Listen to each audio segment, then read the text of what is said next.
Well, hi everybody, this is Steve of 1,000 Year Home. So I've got my Conex behind me painted, and what I have left to do is treat the timber so that they don't inhale moisture during the rain.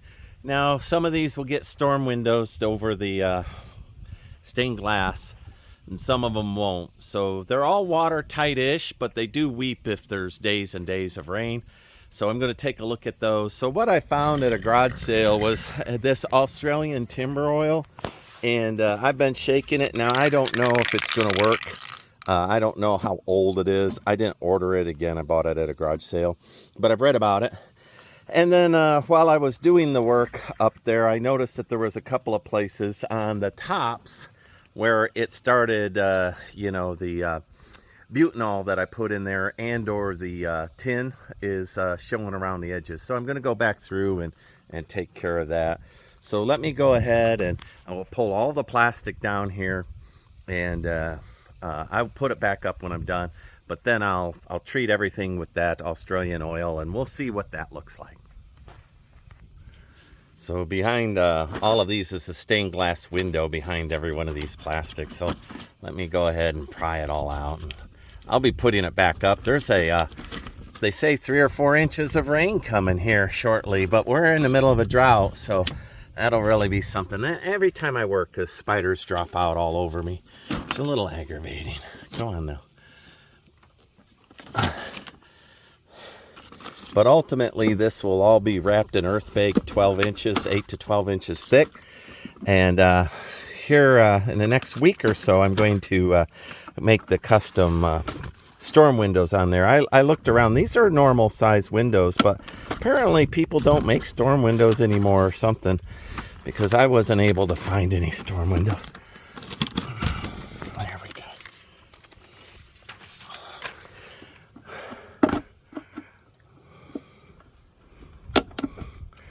And we'll shake up that Australian oil and just spray it all over all of this.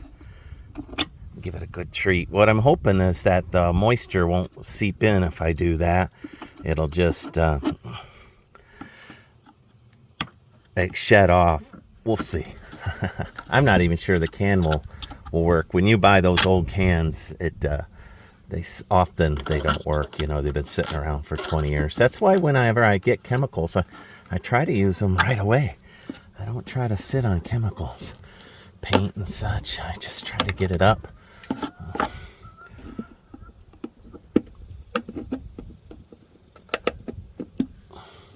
But yeah, I was looking, and then over here, see, there's a storm. But up here, I see some spots where, you know, the butanol let go, and I didn't get tin on this one. I don't know why. The others have tin. But for now, I'm going to do spray foam down in there and then paint it real quick, just to protect it before the storms come. Now, I don't know if this great stuff is closed cell or open cell, but open cell absorbs water and closed cell rejects water. It makes a hard crust on it, 3 inches. But I've learned that as soon as I start using a can, just use it everywhere. So find everywhere where you need to fill and just use it all up, because there's no such thing as saving one of these cans. So with that, I noticed underneath the door and on the windows, a little bit of need. So I'm going to take care of that right now.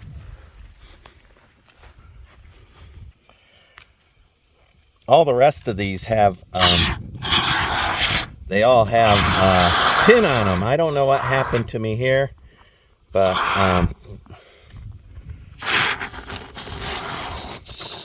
there we go. But it's not what I want.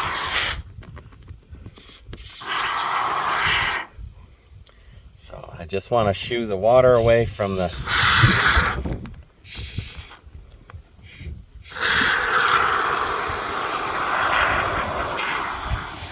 top of that. And then also I saw some cracks in here. I don't want cracks in there. I'm just going to do that and get them all filled up. There we go. And then I'll paint the top of this one more time with a brush. And I'll call that good enough for now. Again, these will all be earth bags. I probably will still put tin over the top of it. I don't know why You know, I must have got distracted or something. That's the thing about building a house. You always got to do a quality control check on yourself. and your contractors. They'll make mistakes too. All right, so there we go. That seems to me like that will resist water a little more. I don't want any water seeping in. So there we go. I'm hoping that that's closed cell. It'll take care of all of that.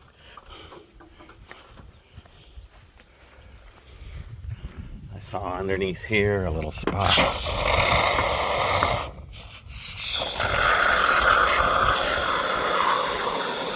There we go. The rest of these look like they're complete. Yep. I already put back this door. I'm going to put you down. Underneath the door, I'm going to try to fill in some. But I can't do that while I'm holding onto the camera. All right, I like this stuff very much for gaps, but my house I'm trying to make fireproof, so I'm not going to spray foam the whole thing, but a little bit over a gap and then, painted, I think will be fire resistant a little bit. Let me rotate. So I went in and I found everywhere that, there was gaps in these tape, and I know it's terrible, people. If this is your first time tuning in, this will all be earth bagged, and so good enough. All I need is good enough. From a distance, I want this to look like a reasonable house and not so much like a construction site. So that's all I was doing with the paint. And now I'm going to go in and I'm going to, while that foam cures, I'm going to go ahead and spray the Australian oil on all the wood. I might even do the porch if I get enough, but I've got some storm shutters over here. So there's quite a bit of stuff that I have to spray. But anyway, I'm going to spray it all and see how far that goes. I hope it still has some, aerosol in it. All right. I'm going to use this Cabot Australian timber oil of unknown origin. Like I said, I bought it at a garage sale. But what's better than 2 oils? 3 oils. Fortified, penetrates, even exotic hardwood. Well, that's just cedar and that I have up there, as well as treated timber that's been curing for about a year. So I'm thinking that'll penetrate. I'll do all the windows first, and then if I have left over, I'll do the stairs, and we'll see how that all works. All right, I've never used this stuff, so it goes on pretty easy.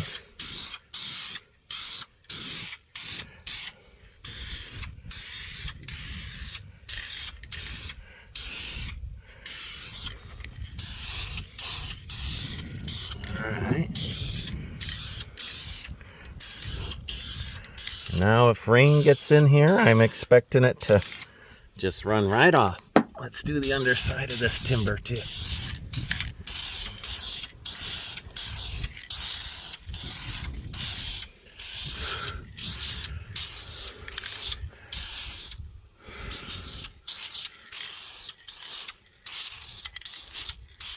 All right, this is cedar and treated lumber. So let's see how that goes. All right, I like it. Let's do the rest of the windows.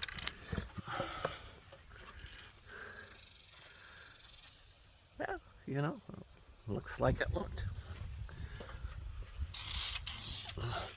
Again, what I'm trying to do is stop the moisture from seeping in through the window into the house.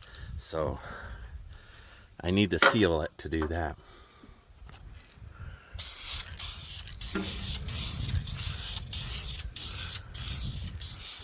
I will be interested to know if this makes the water bead up.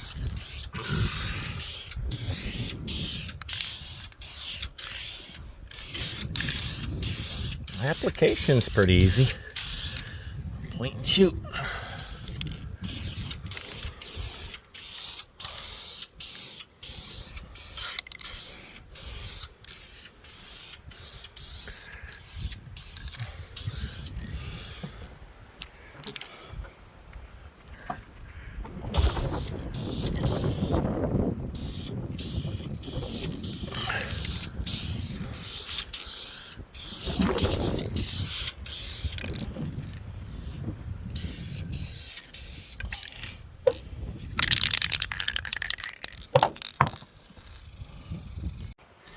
All right, it's getting towards being empty. I've done 2 large windows and 1 small window. This will be my 3rd small window.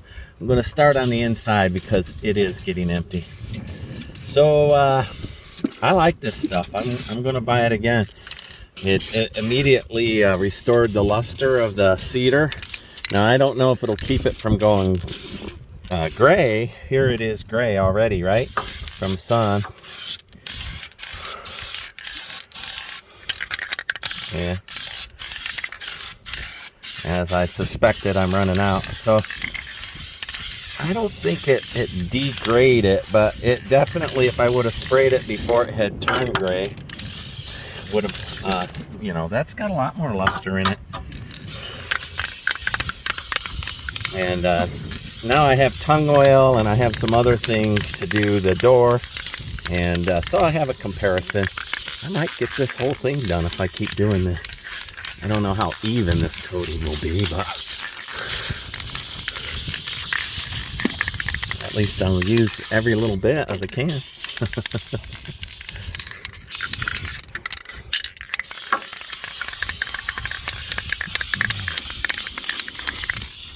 Now I'm not wearing a respirator. I didn't read the instructions, but it smells a little bit like a mushroom to me. I'm not inhaling it. I'm trying to stay out of the way. But it doesn't smell unhealthy. Although all oils would be, right? When it says natural, it smells natural. It does. It smells like a tung oil, or a mushroom is really exactly what it smells like. A morel mushroom, if you're familiar with that. All right.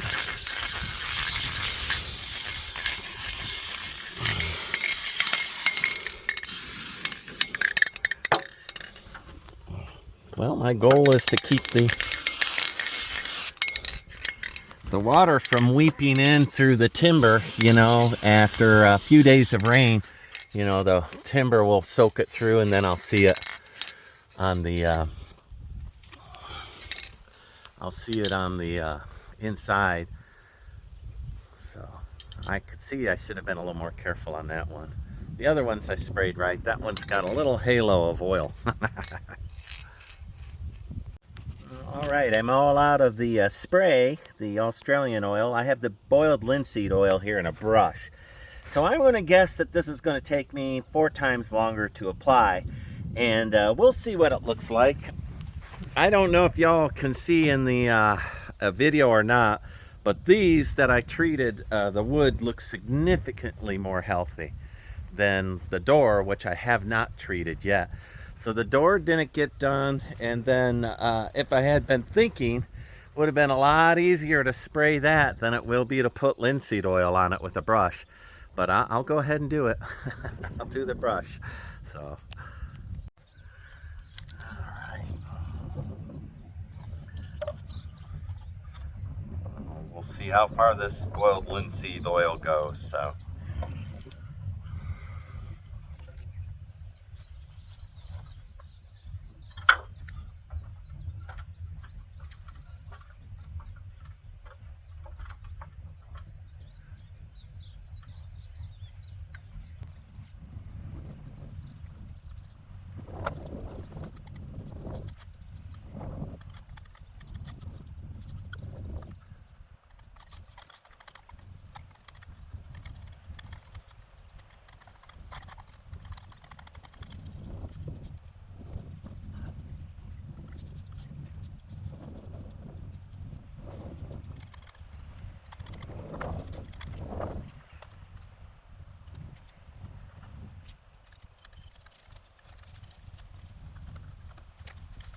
So that was 3/4 of a cap full. Really didn't get very far. It does look a little better on this side that I've done.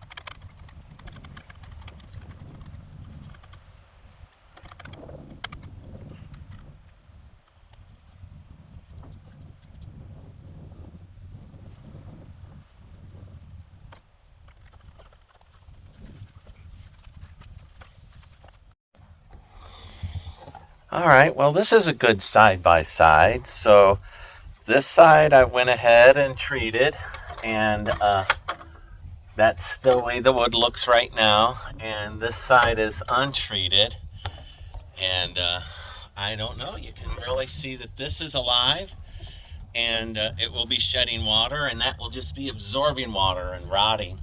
So this is good that I'm getting the treatments done right now before the storm, and yeah, big difference. So I'm super happy. That's boiled linseed oil, and I think that's just as good as the Australian oil. It probably doesn't matter which oil you use as long as you're treating it. And then I'm going to treat it once a week uh, um, for a while, and then once a month for a while, and then once a year.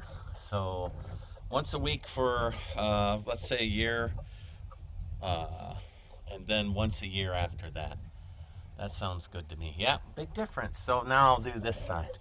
All right, the last one to do, the door. So I'm pretty excited. That boiled linseed looks just as good as the Australian oil, and the brush is maybe as fast as the spray, and I could put it on thicker where it's absorbing in. So I don't know. They're tied. They're equal. They're equivalent.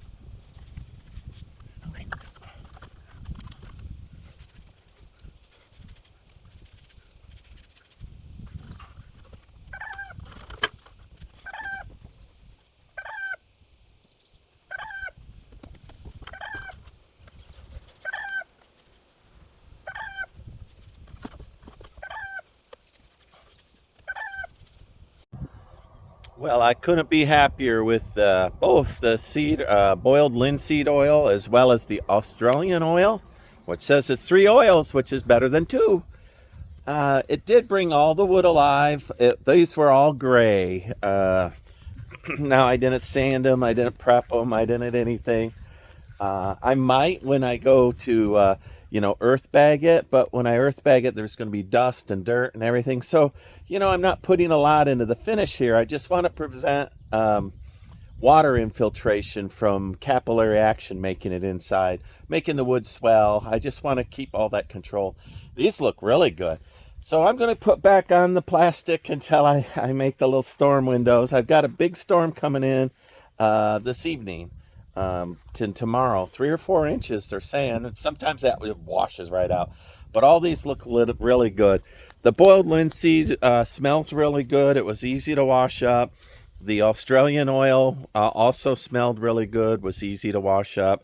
So I can recommend either one of them and or both. I bought a bunch of different kinds of oils. I grew up with tung oil. That's what I grew up with, and so it looks really good. Let me rotate. So real good. I'm happy with the paint job.